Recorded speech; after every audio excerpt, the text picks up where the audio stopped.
Smoking causes cancer. Smoking kills. പുകവലി അർബുദത്തിന് കാരണമാകുന്നു. ജീവൻ അപകടത്തിലാകും. Liquor drinking is injurious to health. മദ്യപാനം ആരോഗ്യത്തിന് ഹാനികരമാണ്.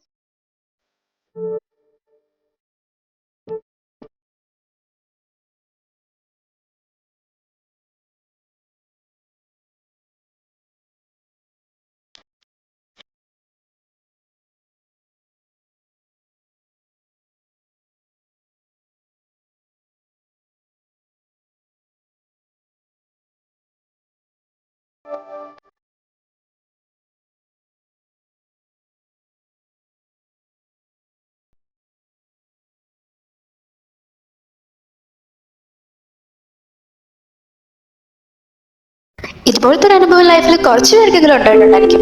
അതെ, ഇന്ന് കോളേജിലെ ഫസ്റ്റ് ഡേ ആണ്.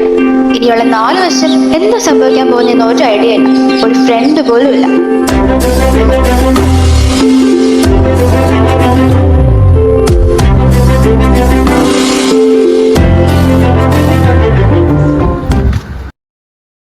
ഇതാണ് നമ്മളുടെ കഥയിലെ മെയിൻ നായകൻ ജിഷ്ണു.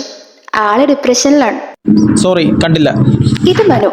അടുത്ത 4 കൊല്ലം ഇവരായിരിക്കും കട്ട sense. It's okay. Excuse me, ഈ ഓറിയന്റേഷൻ ക്ലാസ് എവിടെ നടക്കുന്നേ? ഫസ്റ്റ് ഇയർ ആണോ? അതെ, ഫസ്റ്റ് ഇയർ ഈസി. ഞാനും.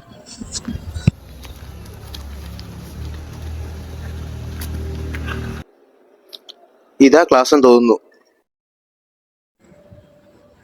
എന്താടാ നീ ഇങ്ങനെ ഇരിക്കുന്നേ? നീ വന്നപ്പോ തൊട്ട് നീ ഇങ്ങനെ ആണല്ലോ. ഹേയ്, ഒന്നുമില്ലടാ. നീ എങ്ങനെ ഇവിടെ എത്തിയേ? ഞാൻ ഡിപ്പാർട്ട്മെന്റ് ഇഷ്ടപ്പെട്ട, കോളേജ് ഇഷ്ടപ്പെട്ട, അങ്ങനെ വന്നതാ. നീയോ? ഇത് കേശു. ഇവൻ എന്തിനാണ് ഈ കോളേജ് വന്നതെന്ന് പോലും ഇവൻ അറിഞ്ഞൂടാ.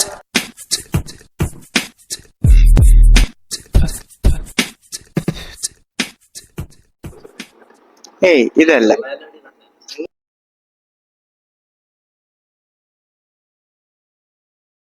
നിങ്ങളൊക്കെ ഏത് ഇയറാ? ഫസ്റ്റ് ഇയറാ. അപ്പൊ ഞാൻ ഫസ്റ്റ് ഇയറാ.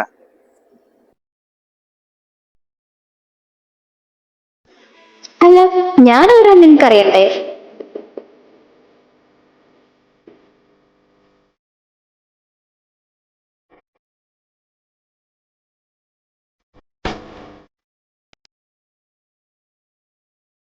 എന്റെ പേര് ശിഖ. അടുത്ത 4 കൊല്ലം ഞാനും ഉണ്ടാവും ഈ ക്ലാസ്സില്. എടാ, നീ സിനിമയിൽ അഭിനയിച്ചിട്ടുണ്ടോ? ഇല്ല. അതെന്താ അങ്ങനെ ചോദിച്ചേ? എവിടോ കണ്ട പോലെ തോന്നി, അതാ ചോദിച്ചേ. ഓ, അതെന്റെ മിസ്സാണോ?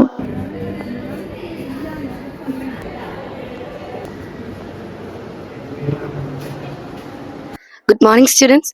ഞാനാണ് നിങ്ങളുടെ പുതിയ ക്ലാസ് ടീച്ചർ. എൻ്റെ പേര് സൗമ്യ എന്നാണ്. അപ്പോൾ ഇനിയുള്ള 4 വർഷം നിങ്ങൾ എന്നെ സഹിച്ചേ പറ്റൂ.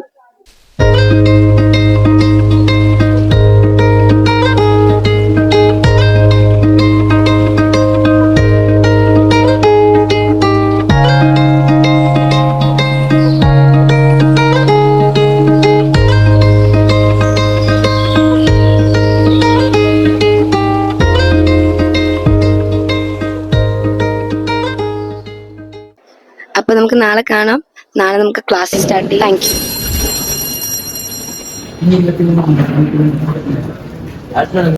എടാ, നീ ചോദിച്ചില്ലേ ഞാൻ എന്തോ ക്ലാസ്സിലൊക്കെ ഇങ്ങനെ വിഷമിച്ചിരിക്കുന്നതെന്ന്? അതിൻ്റെ കാരണമുണ്ട്. വാ, പറയാം.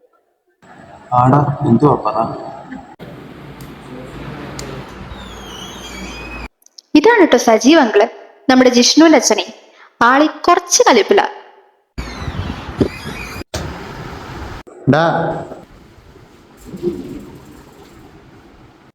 നീ എന്തോ കാണിക്കുന്നേ? ഏത് നേരം ഗെയിം കളി തന്നെ. +2 നീ എന്താ കണ്ടിച്ചു നിനക്ക് അറിയാമല്ലോ അല്ലേ? ഇത്രയും നാൾ എന്നെ താളത്തിന് ഒത്തിയാൻ തുള്ളി. ഇനി അങ്ങോട്ട് പറ്റത്തില്ല. ഞാൻ പറയുന്നത് ഞാൻ കേട്ടേ പറ്റൂ. നിങ്ങൾ എന്താ പറയുന്നത്? സയൻസ് എടുത്ത് കഷ്ടിച്ചാ പാസ്സായത്. അതിനൊന്നും ബുദ്ധിമുട്ട് ആർക്കും അറിയണ്ടല്ലോ. അതിന്റെ ബുദ്ധിമുട്ട് എനിക്കേ അറിയത്തുള്ളൂ. എനിക്ക് ഗെയിമിംഗ് ആ ഭാഷ. ഞാൻ ഇനി അതിനെ പോകത്തുള്ളൂ, ആരെന്ത് പറഞ്ഞാലും. നീ ആരോടെ ചൂടാവുന്നേ? ചൂടാവേണ്ട ഒരു കാര്യമില്ല. ഇത്ര നാളെ ജോലി ചെയ്ത് കാശും ഉണ്ടാക്കി നിന്നെ പഠിപ്പിക്കാൻ അറിയാമെങ്കിൽ നീ ബിടെക്കിന് പോയിരിക്കും. അധികം താമസിക്കണ്ട. 1-2 ദിവസത്തിനുള്ളിൽ പൊക്കോണം. പറഞ്ഞു മനസ്സിലായല്ലോ.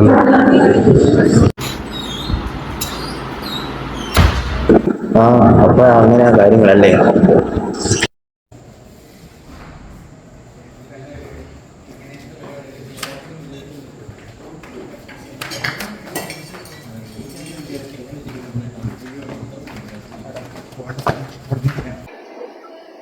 ഇവൻ എന്താ ഇരുട്ടത്തിരിക്കുന്നു?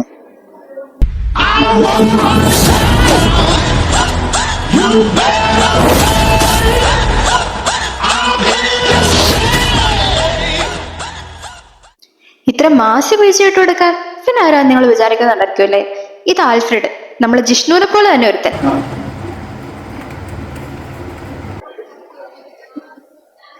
ആൽഫ്രഡ്, നീ എന്താടാ ഇവിടെ? എടാ, ഇവന്റെ പേര് ജിഷ്ണു. ഇവൻ നന്നായിട്ട് ഗെയിം ഒക്കെ കളിക്കും. നീ ഇവനെയും കൂടെ കൂട്ടിയേരെ. അടാ കൂട്ടാ.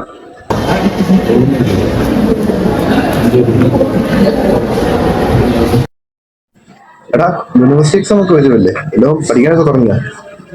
പിന്നെ എല്ലാം പഠിച്ചു കഴിഞ്ഞു, ഇനി എഴുതിയാൽ മതി. പോടാ.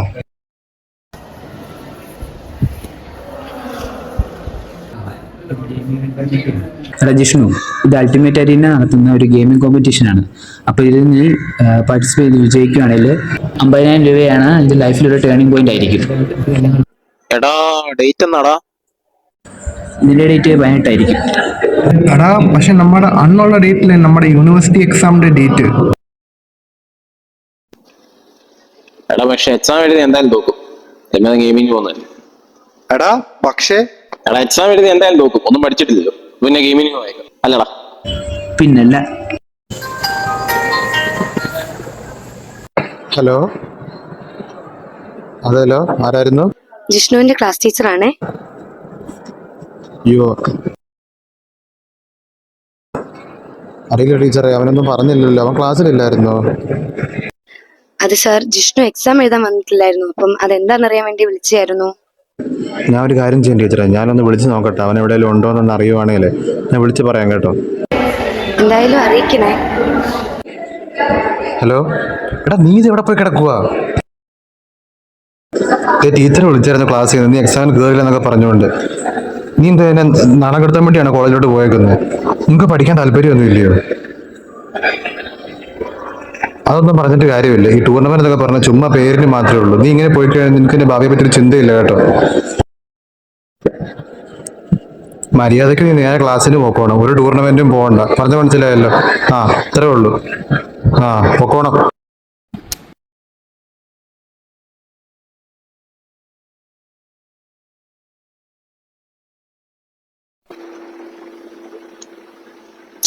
കേശു, ജിഷ്ണു അവിടെ പോയി? അറിയില്ല, വായിച്ചേ.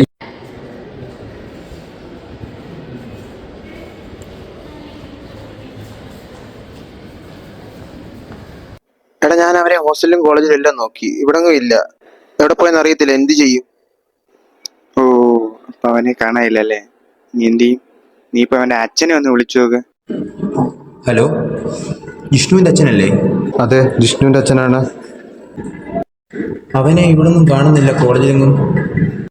അവനെ എല്ലായിടത്തും നോക്കി, കോളേജിലും ഇല്ല, ഹോസ്റ്റലിലും ഇല്ല, കാണുന്നില്ല. അവൻ ഹോസ്റ്റലിൽ ഇല്ലേ? അവനവിടെ പോവാനാ? അവൻ യുകെയിലോട്ട് വല്ലതും വരുമെന്ന് പറഞ്ഞായിരുന്നോ? എൻ്റെ അടുത്തൊന്നും പറഞ്ഞില്ലല്ലോ. അവന് മറ്റേ ഗെയിമിങ്ങിന് പോയതിന്റെ ഡിപ്രഷനും വിഷമവും ഒക്കെ ആയിരുന്നു. അവൻ ഞങ്ങളോട് പറഞ്ഞായിരുന്നു. വിഷമമോ? നിക്ക്, ഞാനൊന്ന് നോക്കട്ടെ, ഒന്ന് അന്വേഷിച്ച് നോക്കട്ടെ. ആ, ഓക്കെ, ശരി.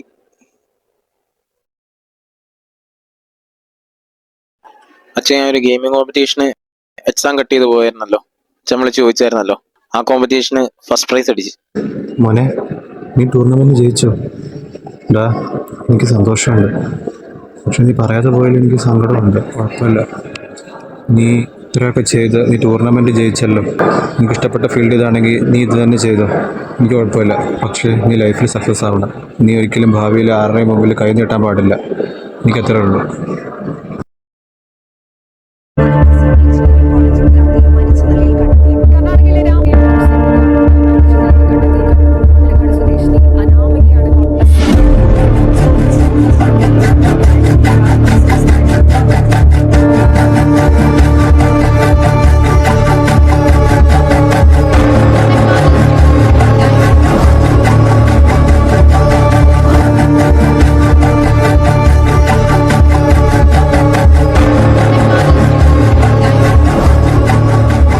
ജിഷ്ണുവിന്റെ കഥ ഇവിടം കൊണ്ടൊന്നും തീരുന്നില്ല. ഇതുപോലെ അനേകം കുട്ടികൾ ഇപ്പോഴും പേരന്റൽ പ്രഷർ അനുഭവിക്കുന്നുണ്ട്. A child's dream should not be the weight they carry, but the wings they fly with. Let's support, not pressure, shape their future.